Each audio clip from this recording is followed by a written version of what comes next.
Before you hear the rest of the talk, you have some time to look at questions 15 to 20.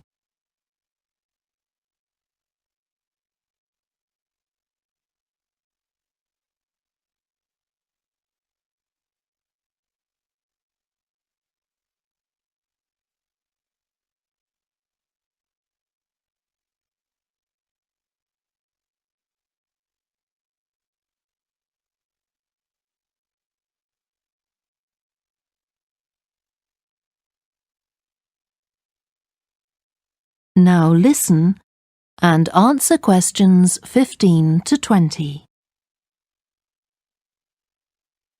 Now let me give you some idea of the layout of the farm. The building where you bought your tickets is the new barn immediately to your right, and we're now at the beginning of the main path to the farmland, and of course the car park is on your left. The scarecrow you can see in the car park in the corner beside the main path is a traditional figure for keeping the birds away from crops. But our scarecrow is a permanent sculpture. It's taller than a human being, so you can see it from quite a distance. If you look ahead of you, you'll see a maze.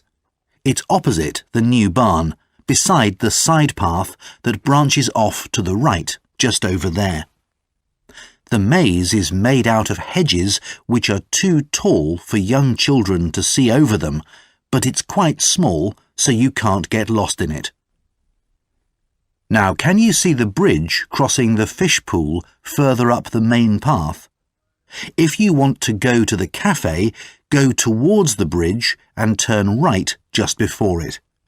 Walk along the side path and the cafe's on the first bend you come to. The building was originally the schoolhouse, and it's well over 100 years old.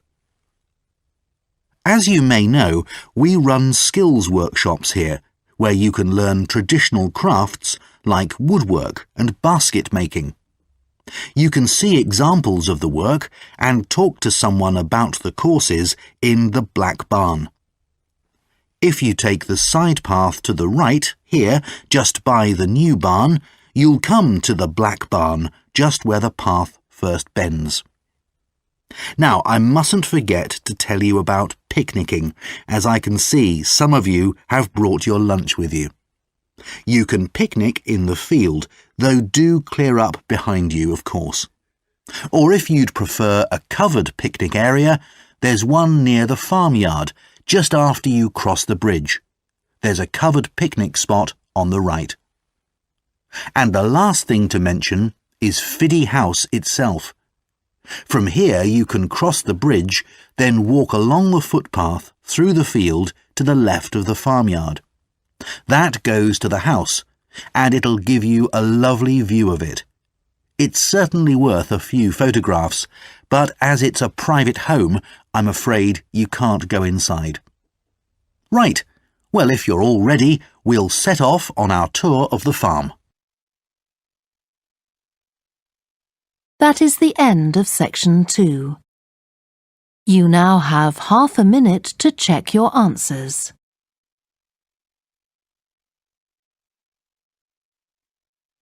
Before you hear the rest of the talk, you have some time to look at questions 17 to 20.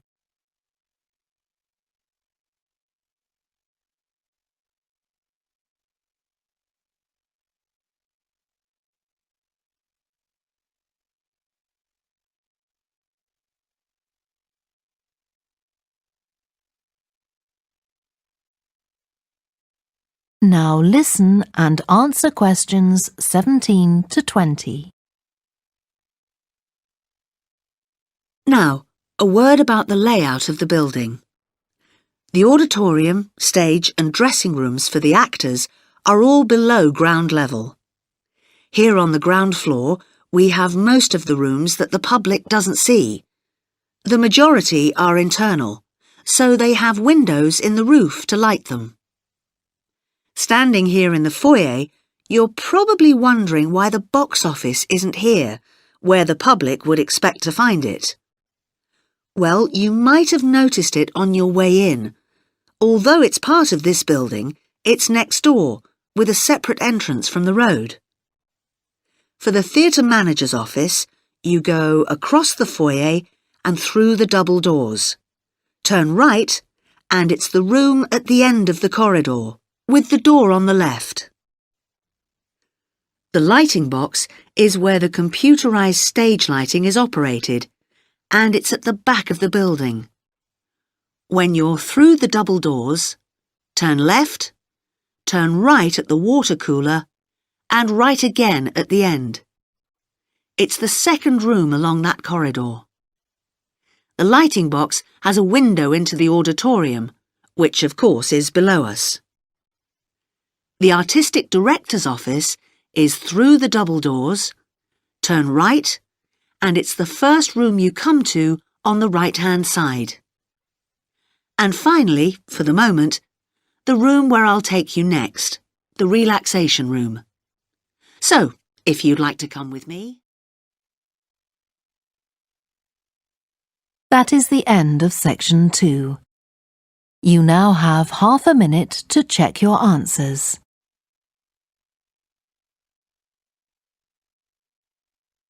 Before you hear the rest of the talk, you have some time to look at questions 17 to 20.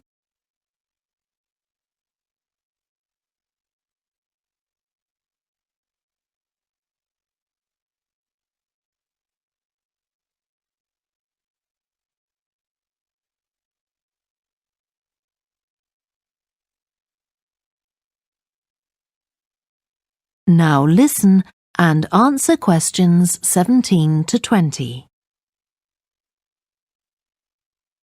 Okay, that was something about the collections, and now here's some more practical information, in case you need it. Most of the museum facilities are downstairs in the basement, so you go down the stairs here. When you reach the bottom of the stairs, you'll find yourself in a sitting area with comfortable chairs and sofas where you can have a rest before continuing your exploration of the museum. We have a very good restaurant which serves excellent food all day in a relaxing atmosphere.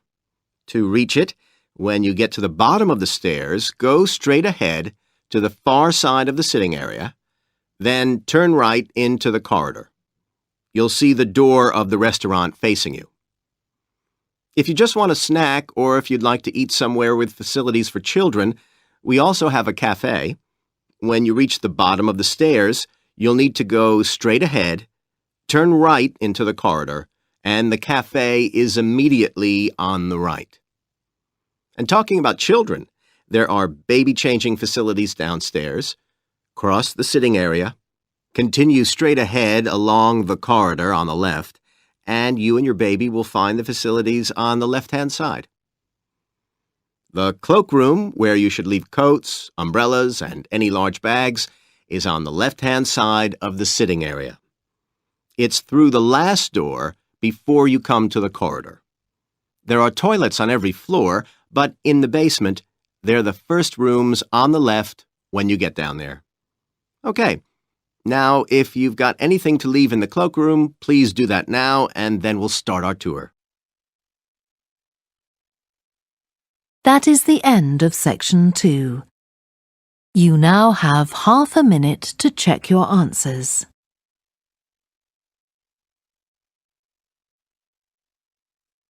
Before you hear the rest of the podcast, you have some time to look at questions 15 to 20.